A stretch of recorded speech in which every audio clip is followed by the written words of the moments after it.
Students, I am taking one more question related to chapter real numbers. Okay, it is a revision of this chapter. So here we are taking multiple choice questions of this chapter, MCQs. In the first part, we have to find out the exponent of 2 in the prime factorization of 144. The options are A is equal to 4, B is equal to 5, C is equal to 6 and D is equal to 7. Since you know that the prime factorization of 144 is 2 multiplied by 2 multiplied by 2 multiplied by 2 multiplied by 3 multiplied by 3. That is 2 to the power 4 multiplied by 3 to the power 2. And in the question, we have to find out exponent of 2. The exponent of 2 is 4. So the correct answer will be A. Okay. Now come to the second question.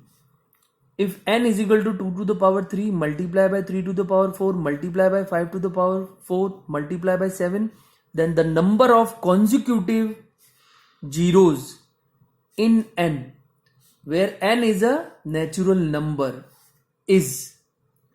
Now the first option is A is equal to 2, second is B is equal to 3, third option is C is equal to 4 and fourth option is D is equal to 7.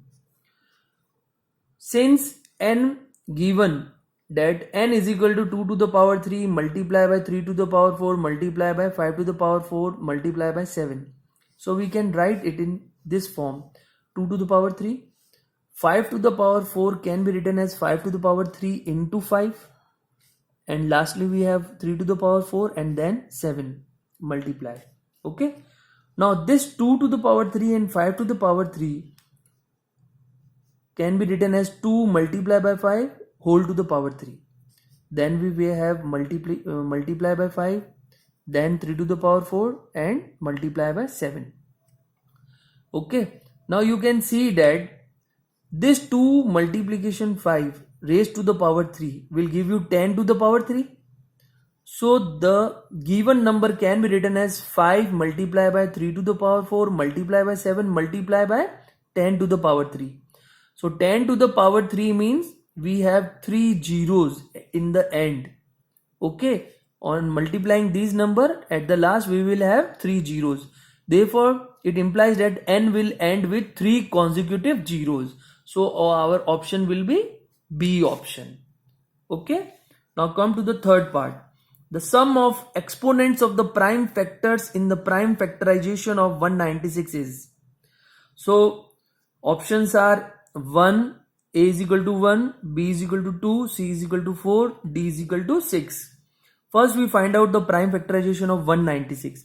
It is 2 multiplied by 2 multiplied by 7 multiplied by 7. That is 2 to the power 2 multiplied by 7 to the power 2.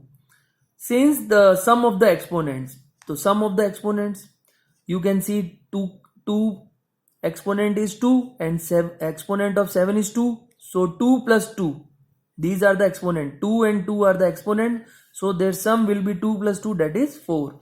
So our option will be C option in this case. Now come to fourth part.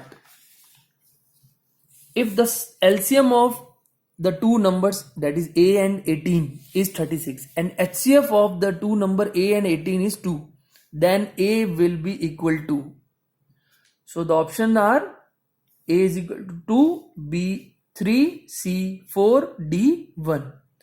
Since we know that HCF into LCM is equal to product of two numbers, so HCF is 2, LCM is 36. It is given in the question. And the product of the two numbers, and the two numbers are A and 18. Okay. So what we do, we cross multiply 18 to the left hand side. Okay. To the denominator. So we will get 2 multiplied by 36 upon 18. It will be equals to A. And 18 and 36 will be cancelled out. So we 2 times.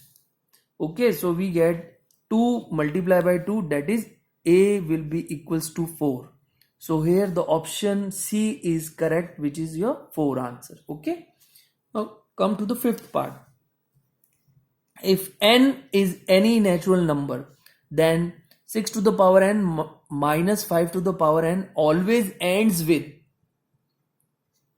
Options are A is equal to 1, B is 3, C is 5 and D is 7. Since we know that 6 to the power n will end in 6 only. Okay. 6 to the power 2 is 36. So it will end in 6. 6 to the 6 to the power 3 is 216. Again it ends in 6. So always 6 to the power n will end in 6.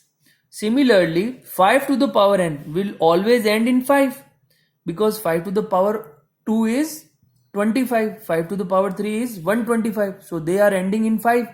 That's why we can say that 6 to the power n minus 5 to the power n always ends with the difference of 6 and 5, that is 1. So our option is A, which is your 1. This will be the answers. Thank you.